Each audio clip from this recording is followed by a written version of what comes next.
Olá, tudo bem com vocês? Estamos aqui mais uma vez com o nosso Tricotando Talks, na companhia das minhas queridas parceirinhas, Fernanda, Cairo. Tudo bom, Fê? Olá, Deia. Olá, galera, tudo bem? Mais um. Vamos nessa. Ana Paula também está aqui da minha frente. Muito obrigada pela presença, minha amiga. Tudo bom? Obrigada, tudo bem? Tudo jóia. E hoje aqui tem uma comadre, né? Eu sou comadre dela, então... Carolina de Lulo, minha sócia do escritório Juliane de Lulo. Muito obrigada por ter vindo, Cá. Obrigada a vocês pelo convite.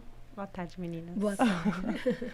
Carolina, que eu conheço ela há 15 anos. Estamos debutando a nosso relacionamento de muita amizade, de muita cumplicidade, de muito profissionalismo e de muito amor.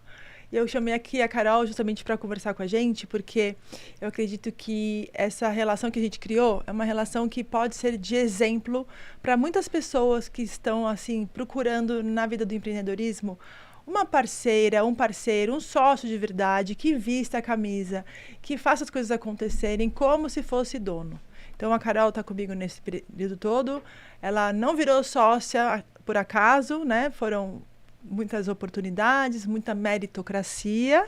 Eu queria que a Carol se apresentasse um pouquinho também para a gente contar toda a história dela. Pode ser, Cá? Pode, claro. Bom, como a Andrea disse, sou sócia dela, né? Trabalho no escritório desde que, acho que eu me conheço por gente. Eu entrei na faculdade, entrei no escritório e nunca mais saí. Eu trabalhei no escritório desde o primeiro ano da faculdade, depois passei por toda a jornada da faculdade, me formei. Virei advogada primeiro e depois fui crescendo dentro da estrutura a partir das oportunidades que nunca pararam, né? Acho que isso é muito legal também. Eu consegui me movimentar dentro do escritório durante todos esses anos e eu não fiquei parada, né? E nem desmotivada. Então, trabalho com a Andrea há 15 anos, hoje sou sócia, mas também não fui sócia de imediato. Durante essa trajetória eu tive que galgar algumas posições, não fui sócia de patrimônio, por exemplo, de imediato, virei sócia de serviço, enfim, e fui crescendo lá dentro. Mas o mais legal é que quem pediu esse estágio para a Andrea foi a minha avó. Quando eu estava no primeiro ano, ela bateu na porta do escritório e falou assim, você pode dar um estágio para minha neta? Não, calma. Não foi sua avó. Foi um complô no meu relacionamento social. Vem a avó do lado, vizinha do escritório.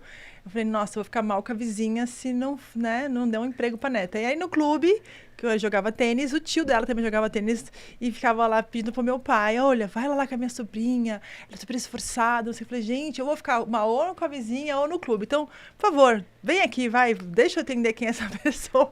Foi Hoje assim. Eu agradeço aquela vozinha, Aqueles a nona. encontros que a gente chama de que não são do acaso. Não tem, sabe? não tem muita né? explicação, mas foi assim que eu entrei no escritório. E ela quase saiu, viu, gente? Porque ela teve uma oportunidade, uma época lá no escritório, que ela teve a vontade de conhecer um outro escritório. Lembra, Cá? Com série estagiária? Lembro, mas assim, a gente sempre teve muita transparência e muita conversa. Então, quando eu tive essa oportunidade, eu sentei para conversar com a Andrea, que na época, ela não era só minha chefe, mas eu estagiava com ela, né? Então, a Andrea era meu contato direto lá no escritório. Tinha um outro sócio, né? Isso, a Andrea tinha outro sócio, tinham outros advogados, mas eu acabava trabalhando um pouco mais diretamente com ela, e aí eu cheguei para conversar com ela e achei muito legal a sua postura. Você falou, vai lá, vê como é, a gente conversa, vê se essa oportunidade é legal, aí a gente bate um papo e define como vai ser. E aí acabou que eu fui, voltei e acabei ficando no escritório. Na verdade, eu não saí, né? Eu fui fazer a entrevista, fui ver como que era todas as condições, mas eu acabei voltando e continuei no escritório, enfim. Mas foi muito legal que a gente bateu esse papo. Porque na época foi assim, nossa, a Carol já estava se destacando. Eu falei, não queria perder, né? Pô, já ensinei. Quer dizer, tirei a barreira do quem indica, porque até então eu não contratava quem indica. Achava que isso não existia. Mas hoje eu só contrato assim, praticamente, né, Carol? Hoje nossa maior fonte é o quem indica. Aí ia ficar mal com a vizinha, com o clube, já passou toda essa etapa. Agora ela quer sair? Não, calma aí. Carol, onde você vai trabalhar? Ah, essa oportunidade. Ih, ó, vai ser assim, assim, assim. Mas ok, vai lá ver. Você tem que sentir na pele a experiência. E se for tudo isso, você não gostar, pode voltar que a porta está aberta. Não foi isso? Foi exatamente Trazendo isso. um pouquinho para esse mundo do RH, qual eu sou formada, é importantíssimo esse olhar do empreendedor ali, da pessoa, né, do sócio daquele espaço, daquele escritório, e identificar a oportunidade de carreira que aquele colaborador possa vir realmente trazer e agregar. Então, juntou a fome com a vontade de comer. Sim. Então, a oportunidade, óbvio que a gente precisa o tempo todo estar atento às oportunidades da vida. Mas o quanto que também a gente precisa olhar para esse primeiro olhar inicial e que aposta. Sim. Né? E que talvez é o que te fez estar até aqui, hoje são sócias. É mais esse acolhimento, essa vontade, né, do empreendedor de olhar para a carreira e a vontade também de querer dar essa continuidade, justamente porque gerou uma empatia, gerou semelhanças dentro do meu mundo terapêutico, a qual hoje eu atuo. A minha mestre, Cristina Cairo, diz que das leis do universo, semelhante atrai semelhante. Então, algo entre nós 4 também. Temos pontos semelhantes aqui neste momento em pauta, mas numa relação direta de...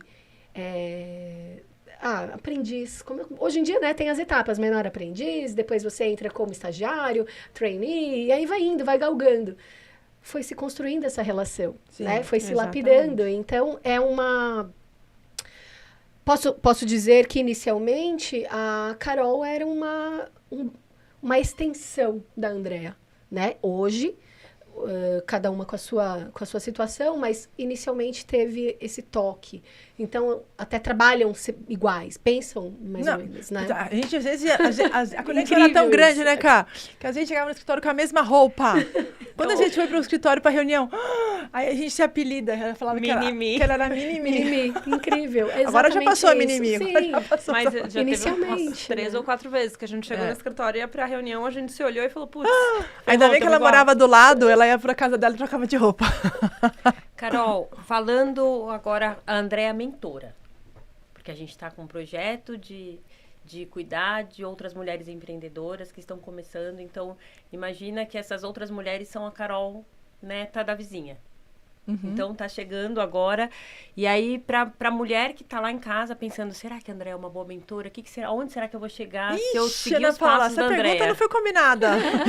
Mas é importantíssimo. Olha, Quão importante e significativo foi Total. seguir os passos? total, assim...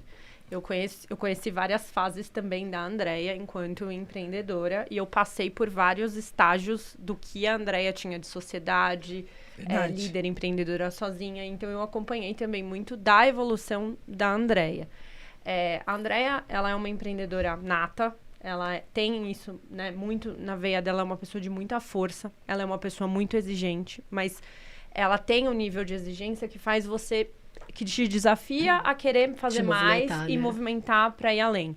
No começo, quando eu comecei a trabalhar, era difícil, porque a Andrea, ela sempre teve muita energia, mas eu não tenho dúvida que eu peguei essa energia e consegui transformar em uma motivação maior. Então, não tinha como ser uma mentora melhor para o caminho onde eu fui e também por questões relacionadas a ter ambição, a ser uma pessoa que quer ir para frente. A Andrea não vai para trás. Ela tá sempre evoluindo, ela vai se reinventar, ela vai inventar uma coisa nova. E você vai estar lá junto com ela, querendo aprender. E ela tem uma veia também, tem 2 veias muito legais, que eu acho que é dividir para multiplicar. Todo o conhecimento que ela tem no escritório não é porque eu era estagiária que eu não tinha acesso. A gente sempre teve muita transparência. Então, desde que eu entrei, mesmo como estagiária, ela já começou a me formar como uma pessoa voltada para o negócio, para entender o escritório como uma empresa, para saber como gerir o escritório, para fazer parte daquilo, para vestir a camisa. Então, isso foi muito bom, porque com certeza acelerou muito o meu processo dentro do escritório também, para poder auxiliar ela na parte de gestão e administração. Fora isso... tem a mulher forte, independente, que vai atrás dos sonhos, que é determinada. Então, pra mim, foi muito... Então, a Carol podia ter sido uma advogada.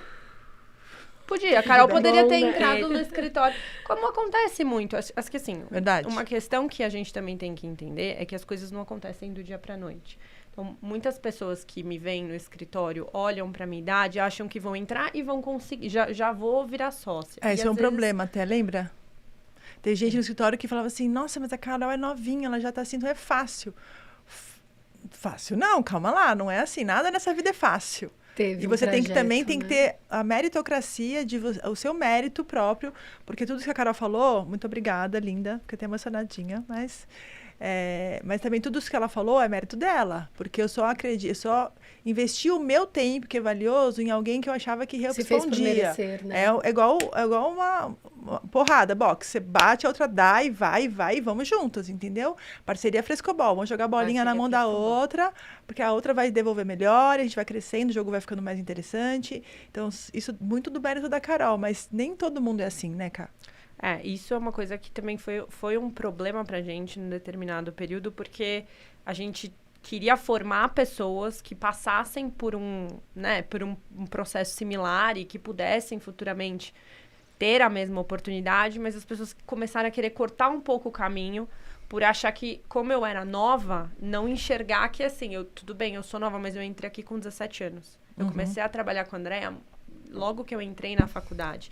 E a gente também passou por momentos que foi a primeira não. Você só teve um sócio, que foi Na verdade, tivemos duas, né? 2 decisões societárias, mas a mais importante que fez a gente virar à noite, trabalhar pra caramba pra conseguir deixar tudo... Porque a Andréa, você acha que ela quis ficar com todo mundo quando ela rescindiu? Não. Andréa, você ficou comigo. Escolhi a dedo. Ficou eu e a Andréia. Mas e também aí, para esse restart é a muito oportunidade legal de você fazer diferente. Porque se aquele modelo de negócio não te proporcionou o resultado adequado, tem muita coisa que precisa olhar. Então, realmente, quando você faz esse reinício, ele precisa ser olhado com essa semântica, com esse olhar bem analítico mesmo. Peraí, eu quero as minhas peças. Eu vou movimentar agora o meu tabuleiro com esse jeito, com estratégia. Com estratégia. Liderar foi um movimento não muito... é fácil, é dolorido, é um processo dolorido. Porque esse momento de decisão societária foi muito difícil, doloroso, porque a gente tinha o escritório foi aberto em 2003. Essa decisão aconteceu mais ou menos em 2009. 2009? Foi. 2009, Eu já estava na faculdade, eu tinha mais de um ano de escritório. Foram mais ou menos 6 anos de sociedade, quando eu percebi que o meu ex-sócio, a gente tinha propósitos e valores de vidas diferentes. Então, isso estava impactando muito no negócio. Ele tinha um mindset diferente do meu, eu era muito mais voltada à gestão profissional da empresa, né? Aquilo vai dar certo. Não tem outra... Eu não vou botar meu currículo embaixo do braço e sair procurando emprego, porque eu nasci para ser patrão, eu não nasci para ser empregado. Isso é muito, muito certo na minha vida. Então, tem que dar certo. Então, eram nortes diferentes. E aí, e quando você chega a você tem esse autoconhecimento, essa realização, que você fala, uau, esse foi o primeiro divórcio. Teve que romper o primeiro divórcio da vida. Que foi difícil pra caramba. Porque o único aspecto que a gente não tinha ali era emocional. Ou seja, a gente até tinha, porque a gente era parceiro. Ele foi até meu padrinho de casamento. Mas romper foi muito difícil. Eu era muito nova ainda, tinha 20 e poucos anos.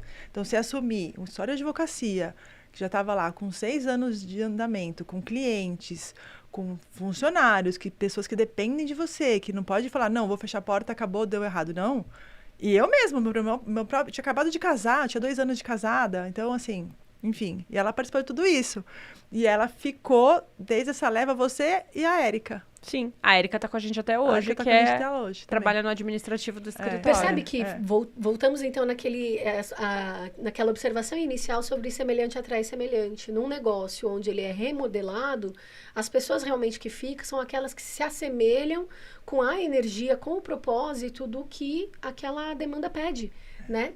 E são pessoas que vestem a camisa. A Érica também. A Érica até hoje lá. Exatamente. Mas vestem a camisa justamente por quem que veste a camisa. A referência maior, a mentora, né? Aquela pessoa que realmente vai determinar o quanto que aquele negócio vai fazer acontecer dentro daquela ideia, né? Dentro daquela ideia. E, pô, que massa que tá tudo isso. Acompanha as fotos e não tem só 3, né? A galera ali já estamos num time bom, né? Colaboradores são mais de 50 hoje? Hoje a gente está com 30 e poucos colaboradores. A minha conta é diferente porque a gente não tem só essa empresa. É engraçado, né? Do escritório de advocacia surgiram outros negócios, alguns não deram muito certo por conta das pessoas. Sim. E outro que dá certo. Por isso que na minha cabeça são 50. Tem a RV também, sabe? E na verdade, se você for ver o quanto que desses 35 ou 40 ou 50 são acessados, mais de 200 pessoas, né? Porque tem o indivíduo, a família, toda essa teia que envolve esse processo. Então, o quanto que essa energia é envolvida, nessa egrégora, nessa grande egrégora desse escritório, né? Sim. Com esses certeza. propósitos que vocês apresentam. E mais uma coisa que é bacana, assim, que a Carol também, ela teve essa oportunidade muito importante. Por quê? A gente falou aqui nos outros programas, né, da figura do artista e a gestão do negócio. Porque quando você como eu falei, do restaurante, você cozinha, mas você não sabe se é dono de restaurante. Advogado não sabe se é dono de negócio. Advogado, na maioria das vezes, ele foi formado para saber lidar com as burocracias do fórum, do poder judiciário, para estar no concurso público, mas ninguém aprendeu na faculdade a ter história de advocacia. Não tem aula de gestão. Isso. Não tem. E isso é o problema de todas as faculdades, todos os ramos. Engenheiro até tem uma noção. O médico, dentista, arquiteto. Nenhuma profissão. A gente tem. Tirando o administrador, o engenheiro, que muitas vezes vai ter ali gestão, a gente não é formado. Não. Mas desde pequenininho, a gente não é formado com entendimento financeiro, com gestão de negócio. Pode ver que as famílias mesmo, elas não têm orçamento. Orçamento familiar. E mesmo a cabeça de empreendedorismo. Não tem isso. Porque o advogado pensa que ele está lá esperando o telefone tocar com as regras da ética da OAB e pronto, não pode fazer marketing. E como faz? Mas o mais importante, acho que também foi uma virada de chave pra gente, é a questão das horas. Sim. Prestador de serviço vende hora. Então, a gente precisa ter um controle muito efetivo sobre isso, porque é para onde o dinheiro vai embora. Então, se você não cria uma metodologia para conseguir... Um fluxograma, né? E também o controle dessas horas para quem está sendo aplicado, para qual cliente vai, como que você vai faturar isso, qual equipe está com maior produtividade. Você começa a deixar é um rio de dinheiro que vai escoando. Então, mas olha que engraçado ouvir isso hoje, né? Porque quando a gente implementou o time sheet, o que é o controle de horas que ela fala? Todo advogado, todo estagiário tem que descrever para quem ele gastou o tempo dele no cliente. Isso. E eu lembro que quando eu implementei isso no escritório, eu fui crucificada. Aliás, um dos motivos da minha cisão societária foi por causa disso, porque na época o meu sócio não acreditava nesse modelo de gestão profissional de um negócio. E aí eu tive que implementar isso, mas eu sofri, viu? Porque, para implementar a hora... E hoje eu vejo ela falando como sócia que a importância do negócio do timesheet, isso me deixa realizada. Por quê? Porque você vê que você plantou a cultura da empresa a outras pessoas que, a Carol podia falar assim, isso aqui é um saco, eu vou para outro lugar. Né? Não, mas ela entendeu a importância, ela tomou aquilo para si, ela vestiu a camisa e hoje ela que reconhece e replica isso. Sou fiscal das horas.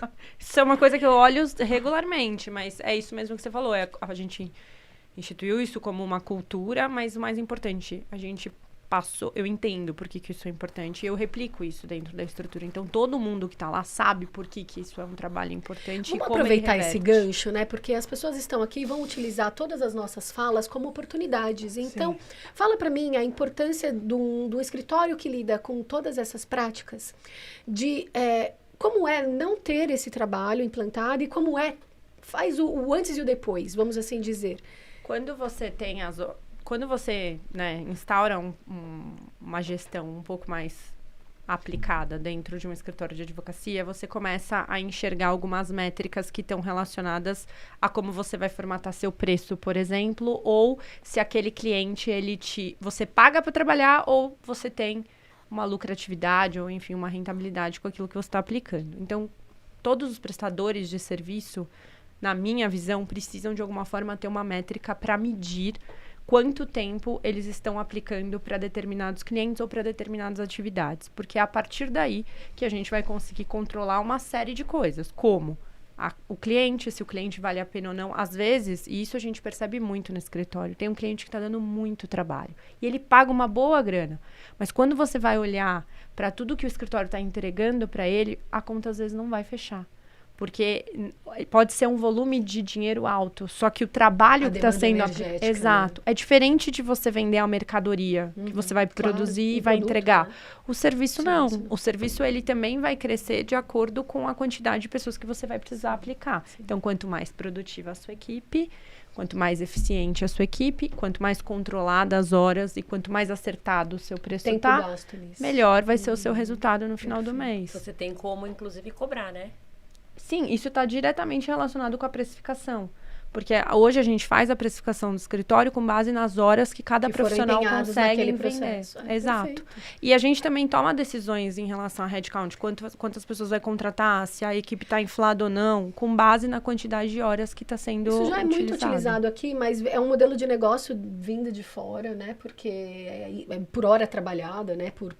Não sei, posso estar falando besteira, mas ainda há uma dificuldade de ser implantado sistemas desse tipo, né? A pessoa... Não, é muito difícil, Fê. É muito chato, não é fácil. Só que, assim, para o prestador de serviço, a gestão profissionalizada de negócios é muito mais difícil do que um comércio. Então, você vai no comércio, comprei essa xícara, paguei tanto do fornecedor, tem a carga tributária, vou vender por, sei lá, 100%. Beleza. O advogado vende o quê? Pois é, O tempo, o conhecimento, uma ideia, aquela né? pesquisa. Entendeu? E o prestador de serviço é a mesma coisa. O tempo que você, como terapeuta, você tem a sua hora de tempo limitada. Então, você tem que saber quanto vale a sua hora. Quanto vale a sua hora. Eu sempre falo, até aquele meu amigo Paulinho, ele nunca esquece isso de mim, porque a primeira coisa que eu falei pra ele, você fica perdendo tempo com um monte de coisa, você não sabe o valor da sua hora, não? Ele falou, não. Eu falei, como não? As pessoas não sabem o valor da sua hora, não se valorizam. Não é questão de dizer, tô me achando. Não. Quanto custa a sua hora? Pô, pra falar com você, minha hora custa X reais. Senão, nem sinto pra conversar, porque pra mim é prejuízo. Exato, mas não é você se achar melhor ou pior, não. Exatamente, o mínimo não tem a ver que com você, ego, né? Tem uma grande diferença, né? Entre você implantar essa postura de trabalho como algo valorizando o seu eu, a sua forma de agir, e outra coisa é você colocar como uma arrogância. Há uma distância muito imensa, sim, né? mas é importante quando você é pequeno já começar com essa mentalidade, porque você já começa correto. Exato, porque muitos problemas que você pode ter futuramente vão estar atrelados a alguma coisa que você deixou de fazer ou que você não está conseguindo computar corretamente. Perfeito. O preço, normalmente, é algo que, se não foi calibrado corretamente, vai te trazer um impacto futuro. Claro. Porque você vai estar deixando de competir com um mercado que pode estar mais organizado que você por um fator que você não sabia, que é simples, como calcular a hora. Tem muito prestador de serviço, e a gente vê por alguns clientes também, que dão um valor, porque a pessoa X cobra tanto, então, já que o mercado está cobrando isso, eu vou também. Só que, às vezes, aquela pessoa fez um estudo para poder cobrar aquilo dentro da realidade dela. E o trabalho fica mais eficiente também, que não está aplicado ao seu. E chega ao resultado, né, com facilidade. Esse é o problema para a advocacia, na verdade, porque os advogados não sabem dar valor à sua hora isso acaba prejudicando consequentemente, não sabe fazer propostas boas condizentes de honorários. E aí fica nesse achismo da tabela da OAB que, na verdade, não é a métrica correta. A métrica correta é saber o quanto você vai gastar do seu tempo, da sua equipe, da sua estrutura para fazer aquele determinado projeto. E sim, o benchmark é importante. Quantos outros advogados cobram mais ou menos e analisar o perfil desses advogados. Aquele lá cobra mais barato? Cobra, mas por quê? Para fazer sozinho. Isso. E se ele faltar na tua audiência, quem vai? E se der uma dor de barriga? E a qualidade? E a qualidade, né? E se ele não dormir bem à noite? Diferente de uma estrutura, tem um departamento, são várias pessoas conversando, se debruçando sobre um caso, que se der algum problema, tem outra pessoa que já conhece o caso, pode ir, tem o sócio que sabe. Enfim, é outra estrutura. E aí você vai pagar um pouquinho a mais por conta disso. Enfim. Agora eu quero falar de outro assunto. O que você quer falar, Ana Paula? Você tá tão quietinha hoje? Eu queria... Você tá ouvindo só aqui, minha amiga? Eu tô aprendendo. A Carol é sua parceira há 10 anos? 15 anos. 15 anos. 15 anos. Você imagina como teria sido a sua vida sem a Andréa? Vixe, que pergunta filosófica. Mas não é fácil, porque você tem a referência das suas outras colegas de faculdade, a referência de outros advogados. Olha, com a minha idade... Exatamente. Eu tenho amigas que abriram seus respectivos escritórios, mas não que estão na mesma situação que eu de já ser sócia de um escritório mais consolidado. É óbvio que, por exemplo, vamos trazer para a realidade. Meu marido é 3 anos mais velho que eu, tá? Então, o pessoal que tá da idade dele, que se formou com ele, começou a galgar posições de maior relevância dentro dos escritórios que eles estavam nesse momento. A Maria dela também é advogado. O Felipe também é advogado. Então, só para vocês terem um comparativo, não é impossível virar sócio de escritório de advocacia, pelo contrário, faz parte, mas acho que do jeito que como eu construí com a Andréia, eu não teria essa oportunidade em outro lugar que eu estivesse. Eu não consigo imaginar. Eu fiz a pergunta porque, assim, foi uma decisão que você teve a oportunidade de sair ou de conhecer uma outra forma de trabalhar e resolveu ficar. Então, foi a sua decisão lá atrás que produziu esse resultado hoje. Sim. Provavelmente, todos os dias você toma decisões que vão construir o seu futuro. Com certeza, com certeza. E você também se tornando referência para outras pessoas, né? Porque é uma cadeia, né? Sim, a Carol hoje é a diretora do escritório. Incrível. Eu tô querendo já me aposentar. Até parece que essa pessoa vai conseguir, né, gente? Não, então não é muitas né, vezes não o que eu vai. quero dizer, não é a pouca idade ou a pouca experiência. Não, é uma decisão bem pensada, é uma decisão que muda uma vida, muda uma história. Com certeza. Estamos falando aqui de escolhas, De né? escolhas. A gente tem direito de escolher, né? Os caminhos a seguir, né? E tudo bem se você fez uma escolha, às vezes, não assertiva, mas você tem a oportunidade de mudar isso, né? De refazer, né? E quando você tem uma referência de liderança, veja, hoje você está numa posição que outras pessoas se inspiram também. Traz essa responsabilidade, o quanto que você pode fazer a diferença também na vida do outro. Eu queria entender o quanto que você, sabendo dessa sua... Essa posição que você começou, foi lapidada e teve a oportunidade que teve, conseguiu utilizar esse processo. E como você trabalha com o seu emocional em relação a isso, a transferência desse processo para os teus, o que você espera, porque eu, como terapeuta eu falo muito sobre emoção, sobre sentimentos, sobre o quanto que isso impacta a sua atitude, a sua fala, né, o seu jeito de ser com o outro, o clima do escritório, Sim. né? O sorriso, o bom dia, como que é o dia a dia dentro de um escritório de sucesso, né, de mulheres assim? Vamos lá. Bom, assim, a gente tem uma energia forte, né, eu e a Andréia. Então, normalmente a gente já chega... As duas são 4, Fê. Ela é do 4 de outubro, eu sou do 4 de novembro. Meu Deus, por isso Então, fazem acontecer. É muito gostoso, mas acho que você tocou num ponto que é muito legal, que é a questão da liderança. Para mim, acho que foi um dos processos de maior amadurecimento que eu precisei ter para conseguir hoje ter, como a Andréia disse, eu tô na diretoria mais da parte operacional do escritório. Então, eu acabo lidando com todas as áreas, todas as coordenadoras e a liderança de como a gente vai continuar mantendo a cultura, implementar novos negócios, enfim. E para mim, acho que esse foi o processo mais difícil de amadurecimento, porque a partir do momento que você começa a lidar com pessoas, você precisa se manter firme para que aquela cultura seja respeitada, mas para também que seja o melhor ambiente do ponto de vista saudável. Então, hoje a gente tem uma consultoria, porque a pandemia fez a gente crescer numa velocidade maior. Então, muitas pessoas foram acopladas no meio do caminho. A gente tomou uma decisão de acabar contratando pessoas com nível de coordenação para que a gente tivesse microgerenciamentos dentro do escritório. Então, para eu conseguir ter essa visão de como essa organização ficaria e qual o meu papel, porque eu era muito atuante no jurídico do dia a dia. Foi uma luta. Eu tive que delegar muito para todo mundo e ter uma visão que era da Andréia, né? Depois, vamos lá, a gente veio numa escadinha. Então, eu estava acostumada a ficar lá no operacional do dia a dia, corrigir, vamos fazer, vamos no cliente, vamos na audiência, vamos... E a partir do momento que a gente decidiu tomar essa decisão, eu também precisei amadurecer, porque a minha visão não é mais de operacional do dia a dia.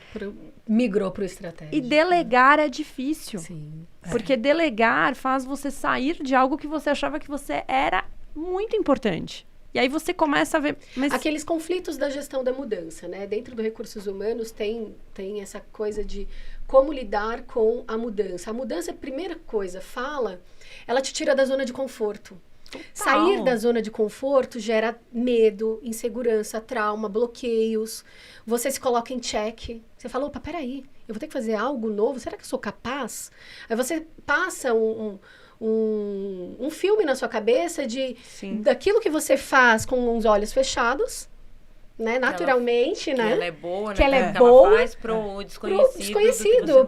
pro branco, né? E foi pra Carol, foi desafiador. Pra tela em branco. Sim, foi muito desafiador. E por mais que a gente dava suporte, por mais que a gente falava, não, Carol, você tá plena, vamos lá. Mas aí tem outro lado também, Fê, do senso de responsabilidade da Carolina. Então, ela tinha um senso de responsabilidade tão grande, então ela tinha aquilo, assim, como assim, cara? Porque eu falava assim, não, Carol, eu confio em você, mas tudo bem, mas se der merda, desculpa. Essa é uma característica individual, né? Responsabilidade, empenho, né? Comprometimento. A gente fala muito sobre essa palavra dentro do mundo corporativo, dentro do empreendedorismo e do dia a dia, porque também não precisa ter essa ascensão profissional para determinar se você é responsável ou não comprometido com aquele processo, né? Não, mas eu digo assim, a Carol, ela tinha esse dilema, ela queria crescer, ela queria passar para um patamar de diretoria e tal, mas ao mesmo tempo ela tinha tanto, não é um apego, ela tinha tanta responsabilidade com o cargo que ela tinha antes, que isso para ela causou até um problema emocional na época, né, Carol? Sim, eu tive um burnout no sentido de, tipo... A gente pode usar até essa palavra do controle, né? É o controle daquilo, o controle, mas também é o seguinte, a gente passou por uma pandemia e tudo isso estava acontecendo naquele momento. Eu tinha muita responsabilidade dentro do escritório e a gente estava criando esses microgerenciamentos. Então, foi muita coisa acontecendo ao mesmo tempo e uma coisa não podia cair. Qualidade de serviço. Não estava numa posição que eu podia perder. Nunca estamos numa posição que a gente pode perder cliente. Mas principalmente naquele cenário incerto. Essa estrutura de ideia e de pensamento, né? Essa ideia eu tenho. Eu não posso perder algo. Já que eu tenho de fazer algo diferente, eu não posso perder. Exatamente. Ou se eu vir a perder algo, quanto que isso vai impactar, né? Exato. E o escritório não tem uma área só, gente. A gente hoje tem 7, 8 áreas que são unidades autônomas dentro da estrutura do escritório. Então, como a gente cresceu, criou o microgerenciamento, eu precisei, para eu conseguir, de fato, ter tranquilidade em delegar e poder falar, posso deitar a cabeça, que tudo isso estivesse rodando. Então, são 7 áreas diferentes, coordenadoras diferentes, com experiências diferentes, entrando no escritório, que era muito pessoal. A gente lidava com os clientes a gente tem muito relacionamento. Então, essa fase para mim foi difícil e para mim foi muito bom quando a Cris entrou, que é a nossa consultora de RH, porque ela me ensina e me repete todos os dias uma coisa importantíssima: papéis e responsabilidades. A partir do momento que a gente desenha isso, escreve isso e conversa com todo mundo e fica claro, as coisas fluem. Cada um fazendo o seu, né? E você consegue entender que aquilo hoje não faz mais parte do meu papel e da minha responsabilidade. Hoje eu assumi uma nova figura. Uma gestão descentralizada, na verdade. Exato. A gente, quando o operacional, pede realmente essa centralização, né? Esse olhar minucioso para que ande, né? Porque é a movimentação da empresa, né? O operacional. É essencial. Mas ter esse olhar do todo demanda essa amplitude. Sim.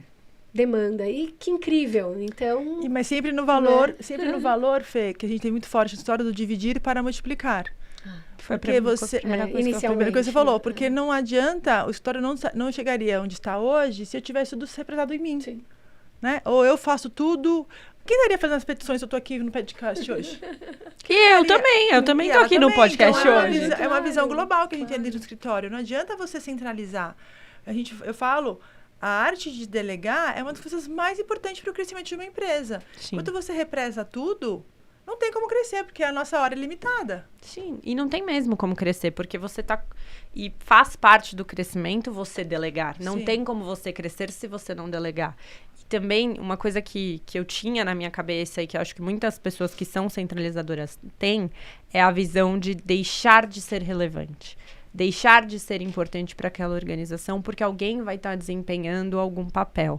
E, cara, isso é a ideia mais ridícula que tem. Pelo contrário, é muito melhor quando você tem várias pessoas crescendo juntas, vibrando juntas, felizes. A gente tem adoro quando a gente faz reunião com as coordenações. A gente tem reunião com as coordenadoras e com as especialistas, que são um nível abaixo das coordenadoras, para discutir novas ideias, novos projetos, mas para também colocar elas dentro Toda uma dessa pirâmide responsabilidade estruturada, né? Isso. do crescimento do escritório. Nós estamos juntos aqui para fazer isso. Então, foi muito, assim, muito gratificante ter passado por isso, Valeu mas a pena ter ser do conseguido. operacional, Carol? Valeu muito. Valeu Boa, muito, porque boa. a gente consegue focar nessa questão do crescimento mesmo. Que legal. Vendo isso é tão gratificante pra mim, sabia? E Muito você, legal. Andréia? E o quê, amor? Conte que você sente quando você olha a Carol. Não, então, eu tô falando, é muito gratificante, porque a gente fala isso abertamente uma pra outra, porque o relacionamento que eu tenho com a Carol passa fora do escritório, né? Nós somos confidentes, somos amigas, então passa. Então, ver que você criou um ser humaninho assim, com essa cabeça aberta, sabendo que você conseguiu transmitir os seus valores para uma outra pessoa, que são valores do bem, não é valor de nada, né? Ela tá super feliz. Eu falei, não tá feliz? Valeu a pena? Então, para mim, é super gratificante. E eu gostaria, na verdade, de replicar a mesma coisa que nosso objetivo agora, como empresa, né? É isso, é continuar o mesmo modelo que nós construímos juntas em outras pessoas. A gente quer outras Andréias, outras Sim, Caróis a gente fala lá aqui, dentro. Abelhinhas. A gente Não, fala não abelhinha, que a gente quer replicar o que modelo. vai A gente quer replicar o modelo. Que jogando pólenzinho e aí vai replicando é esta plantar, forma. É o plantar. exército de luz, né? Dentro plantar, do mundo exato. terapêutico, a gente fala assim, quando há um mentor, esse mentor, ele vai captando o seu exército, e esse exército, ele vai disseminando toda essa ideia. As abelhinhas mesmo, As né? abelhinhas fazem isso, né? Vai Porque elas fazendo vão isso. polinizando. Polinizando, E exato. é um polinizar exato. positivo, né? Transmitindo bons valores. Mas para também que tem essas uma pessoas pegada possam que eu acho que é novamente. importante a gente colocar em pauta, o quanto que o individual tende a ser jogado aqui, né? Tem um nível altíssimo de altruísmo dentro da Andréia, justamente em querer compartilhar todo esse conhecimento e todo esse modelo de visão que tá dando certo e que fez bem para ela, e o quanto que ela quer, né? Eu vejo muito isso no seu trabalho, pude perceber isso com a feira, né? A feira Tricotando Negócios foi incrível. Foi muito legal. Nossa, foram mulheres incríveis ali, né? Transferir todos esses conhecimentos, todas num nível alto de altruísmo. Todas se preocupar realmente em lapidar o outro e mostrar para o outro, olha, dá certo, vem comigo, é essa a ideia, né? O projeto 21 Dias, eu acho que traz isso, né? Sim, Esse o desafio olhar, é pra né? isso. Esse olhar. Não, mas é isso que a Ana fala sempre, né? Quando você salva uma mulher, você salva uma sociedade. Quando você salva uma empresária, você salva uma sociedade. Por quê? Porque eu acho que a nossa missão de vida social, a gente devolver alguma coisa de tudo que a gente aprendeu, né? E também para o nosso próprio crescimento, que eu falei, que adianta... Se fosse aquela advogada centralizadora, perfeccionista, que olhar todas as vírgulas, detalhes de uma petição, nunca a gente ia conseguir alavancar, e também não é meu objetivo de vida. Quando eu perguntei pra Carol como ela acha que ela seria se não tivesse sido, pode dizer essa palavra, mentorada, né? Sim. É a palavra, né? E é essa oportunidade que todas as pessoas podem ter, de ter agora, com o projeto dos 21 dias, ter uma mentoria, serem mentoradas pela Andréia. Verdade. Não é? Porque você vai aplicar nos 21 dias de cada uma o que você aplica na sua vida, na sua empresa, de uma forma, obviamente, diferente. Não são 15 anos. Mas é uma metodologia. Mas é um metodologia, resuminho, né? Vamos combinar que a gente aprendeu alguma então coisa. Foi uma escolha que a Carol fez ali atrás, que transformou a vida dela e deu esse caminho para a vida dela. Talvez se ela tivesse ficado no escritório com uma pessoa super... que não sabe delegar, que não te desse oportunidade, a tua vida talvez, e a gente vai ali, vai Fica se alimentando a dica, então, de né? pouquinho. Porque eu tenho certeza que saber. todas nós temos alguém que nos foi referência, né? Sim. Acho que é para a Andréia estar onde está, ela teve a referência dela, eu tenho as minhas dentro do meu métier, do meu mundo. Como é bom poder fazer escolhas. Cara, que delícia, é verdade. Eu vou te falar uma coisa, Fernanda, eu não tive referências boas. Não teve? Não. Tá vendo? Como As é bom a minhas gente ter referências foram... outras As minhas ideias, referências foram referências negativas. Então, quando eu abri o escritório, eu sabia claramente que eu não queria que tivesse lá dentro. Mas existem esses perfis de pessoas que desbravam, né? Que criam novas metodologias, novas formas de serem transferidas. Então, você é um grande start, né? Era tudo que eu via, que eu trabalhei em outros lugares, que eu via Isso eu não quero que aconteça de jeito nenhum. E até quando eu escrevi a nossa primeira carta de valores do escritório, tinha algumas coisas que pegavam no meu âmago, assim, sabe? Isso não vai acontecer aqui. Isso não pode acontecer. Então, tava na nossa cartilhinha ali, quando alguém chegar... Antes de chegar aqui, lê aqui. Você entendeu? Você concorda? Então, você pode ficar, senão... Manual de boas-vindas. Manual de boas-vindas, lembra, cara? Porque eu acho que a vida da gente fica muito fácil quando a gente tem princípios e valores muito definidos. Né? E quando eles são tão fortes que a gente sabe exatamente aquilo que a gente não fez. Porque muitas vezes a gente faz no automático. Sim. Mas o não fazer, alguém falar, não, eu não fiz. Essa eu não situação falo. eu não participo, Então, não compactuo então, às vezes, disso. até a falta de referência que a Andrea teve possibilitou que ela criasse valores e princípios positivos. Claro. Então, ela não teve uma referência positiva, mas ela teve a negativa que possibilitou que ela criasse o manual positivo. Sim, claro que valores de família, valores... Sim, profissionais, né? Sempre tem profissionais. Meus pais são empresários, não, né? Eles têm a empresa dele, então muito dos valores dele. Por isso que eu falo assim, eu já sei que eu nasci para ser patrão e eu nasci para ser empregado. É um jargão que eu uso sempre. Por quê? Porque meu pai aconteceu isso com ele. Meu pai sempre foi empregado a vida inteira. Puxaram o tapete dele e ele falou assim, eu nunca mais vou trabalhar para ninguém, vou trabalhar para mim mesmo. Então, para mim ficou muito... Você sempre fala isso, você sempre falou isso. Né? E eu falava assim, e as minhas empresas sempre têm que dar certo, porque eu não vou pedir emprego para ninguém, porque eu não tenho perfil para trabalhar para os outros. Isso ela fala sempre, continua falando até hoje. Não é? Sempre. Não tem como dar errado. Tem que dar certo. Tem que dar certo. A gente vai no se. Se acontecer isso, a gente já sabe todas as estratégias, os planos A, B, C, para não acontecer a coisa certa. Mas por quê? Porque você foca no resultado. Preparo, né? É todo um preparo. Incrível. Só existe um plano. Não, existe um plano com várias estratégias. O plano é dar certo.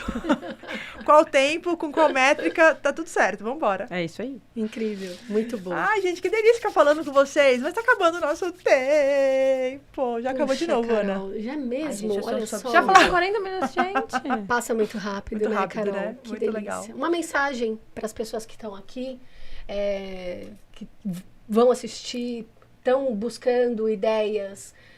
Como você pode proporcionar dentro de tudo isso que tem aí dentro dessa cabecinha, ser referência para as pessoas, dar Acho que a gente pode puxar o que a Ana falou sobre a questão dessa metodologia dos 21 dias. Eu acho que se você for começar agora, ou se você estiver numa situação que você enxerga que o curso pode agregar para o seu negócio, acho que ele sempre vai agregar no geral, mas enfim.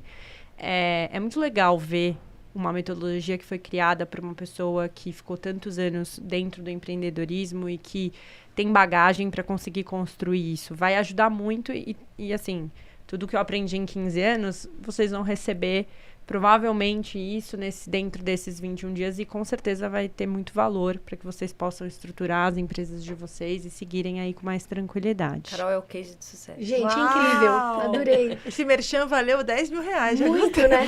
Você sabe que remete muito ao que a minha avó dizia, que buscar conhecimento, né?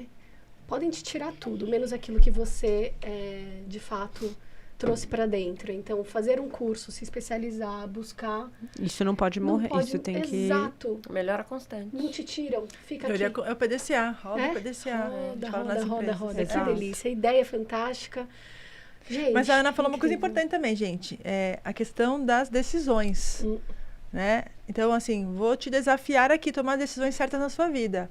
Uma das decisões que você pode fazer, que não vai custar quase nada, é aceitar nosso desafio de 21 dias. Eu estou propondo isso para você, uma mudança radical no seu modo de enxergar o mundo, na verdade. Não é só sobre o negócio, mas é uma questão de autoconhecimento. É uma questão de gestão das empresas, sim. É questão da minha experiência que deu certo, que tem dado. Aqui tem um caso da Carol. Então, toma essa decisão, venha com a gente pro desafio de 21 dias, né, Ana? E aí, falando novamente, saber o valor da sua hora? Exato! Quem sabe o valor da hora? Quem sabe o valor da hora? Sabe quanto custa a sua hora? Sabe quanto custa o tempo de você ficar ali nas redes sociais? O quanto custa ficar fazendo fofoca na vida dos outros? O quanto custa você ficar lá, céus, ouvido azar, só reclamando? Né? Falando, né? E quem participar do desafio vai ter a chance de ter, né? Claro que em grupo, mas uma hora. Uma hora com a Andrea. Gente, olha cada detalhe que a gente está descobrindo aqui. Acho que não podemos perder essa oportunidade. Não, é muito valioso o que vai acontecer. Aproveitar, então. né? É isso aí, Obrigada, gente. Carol. que Obrigada delícia. vocês Carolzinha, pelo muito convite. obrigada pelo todo o feedback que você me deu hoje. Adorei. Acolhe, Eu que né? agradeço. Aquece o Aquece o coração. coraçãozinho, Que obrigada. delícia, E transborda. seguimos Obrigada a juntas vocês. novamente. É isso aí. Bora. Obrigada, lindona. Obrigada, beijo. pessoal. Obrigada, amiga. Até. Obrigada, Fefe. Beijo. Beijo. Obrigada, Pessoal, gente. Obrigada, Carol. Obrigada. Ficamos aqui com mais um Tricotando Talks. Espero que tenham gostado do nosso conteúdo. Siga a Carol nas redes sociais. Aliás, ela tá fazendo cada conteúdo lindíssimo. Adoro. Ela tá fazendo conteúdo sobre direito digital, que ela ficou especialista nessa área. Então, convido você a curtir as páginas dela, a página dela no Instagram, @Carol de Lulo, né? Depois mesmo. vai estar marcado direitinho lá. Tá bom? Beijo, pessoal. Até mais. Beijo.